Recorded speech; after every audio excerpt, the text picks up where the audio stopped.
welcome back to my latest episode of the Toy Dungeon SA. And it's been such a while since I've had toys in my show, but luckily I didn't have to look far to get what I have here today, and I have my latest toy haul for you guys, so let's check it out. So I've already unboxed all these toys and everything. This is the box that my buddy Thomas sent me. Later on, I've got something else from my buddy Seth. He sells some really cool high-end toys online, and he had something that was at a good deal, and I've been keeping my eye on it for a long time, and yes, finally got it. So let's get rid of these boxes. So the first figure I'm going to talk about that comes out of Thomas's box is another exchanger figure from 1983 by Akama Toys. I've got a Zondor. I don't have this one. I think his name is Captain Scar, if I'm not mistaken. I may be wrong. But nonetheless, if you have a good look at him, he's got the wrong leg on. He's got Zondor's leg. So, like I did in the Zondor video, I'm going to make him his own custom armor and weapons and get rid of the Zondor foot. Awesome find. Very rare and very pricey if you find them in the wild. But this one I got at a good deal. Next on the list is Mossman. I don't have a Mossman. I had one when I was a kid, but it's been such a long time since I have one again. Unreal to have a Mossman again. They say it smells like pine and stinks. Very cool, very strange. I haven't held one of these in such a long time. Very cool to add to the collection. Closer to completing all the figures that I had of Motu when I was a kid. Next figure, Cobra Khan. I have one, but when I bought him, the guy actually glued the head on. The head was totally messed. It even looked like on the one side that's almost dog had chewed it. People are very deceptive sometimes online. They'll take a photo of it and you say, yeah, this is a good deal. And when you buy it, it's got like a bite mark on the side of it or something like it, or they glued the heads or the waist together. I've found that a couple of times, but this one is mint. That other one will be more like a spare for me, or maybe I should custom my own figure. Next, I'm very excited about this. This is some Neca toys from 2012. Iron Maiden. When I was young and growing up, those were one of the first main influences of music in my life. Was Iron Maiden, Guns N' Roses, AC/DC, and I was so surprised to get this. I've never ever seen anything like it, and so happy about it, and I'm not going to open it. This is seriously going to be a display.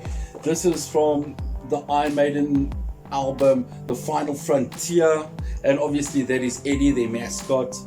And if you look at some of the others at the back there, I definitely want Life After Death and Somewhere in Time.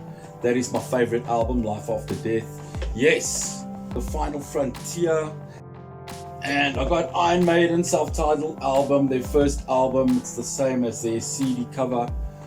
Very cool. Very happy about this. But unfortunately, I'm not going to be opening this. I'm going to see if I can get that Life After Death and Somewhere in Time. Very cool stuff. But then last but not least, my buddy Thomas just threw in this vintage old He-Man book. I remember these when I was young. I must have had one or two. Very cool to have, and thanks a lot, buddy. I really appreciate it. This brings back a lot of memories. And there we go. The first box from Thomas is unboxed. So let's get to the next one. So the next topic I want to talk about is this box set from Neca of Puppet Master, making the characters of that cult classic that I loved so much as a kid. There's so many videos out. I think the last one came out in 2020, but since then till now, there's been such a cult following, and I loved it. And when I saw this, I really wanted it, but the price was so expensive, and then suddenly online I saw that the price dropped, and I took it. And if you open it up, inside you'll see there's Pinhead, my favorite character. Really love that guy. I was really intrigued by him when I was a kid. And we have here Tunla, and it's so cool what Neca did. You can take it out, play with it, put it back in, and then can also serve as an awesome display, which I'm gonna do. I'm not gonna take them out and play with them much, but awesome to have and very cool and very freaky. I love it. I love it. I love it. I love it. Not only do I buy toys and games online, but I also scavenge, and I also have my own places that I go look for things that I can find. I don't find much toys, but I was lucky the one day and I found this Mighty Max. Don't know if you guys remember Mighty Max. If you open it up, it's like a little play set. It has a little alien in there. It's missing two pieces, missing Mighty Max, a little boy and a robot that fits in there. But just like the Exchanger, I'm gonna customize it, see if I can do it, see if I can go that small, but very cool to find from 1992. And that when I did a little bit of research on it, it talks about these are doom zones that Mighty Max has to solve or fight or conquer. I remember the cartoon when it came on TV, loved it, but it was on for a very short time here, as far as I can remember. But nonetheless, very cool to find and want to complete this thing and see if I can do it. Just before I go, was also able to find this crazy thing in a cheap store, and I kind of love it. I think it's kind of appropriate for the theme and seeing that tomorrow is Halloween, and I like stupid things like this. If you like this type of stuff, give me a like, give me a subscribe, leave me a comment, and see you in the next video where it's part 2 of my monthly haul of games that I was able to find this month. Till next time, cheers.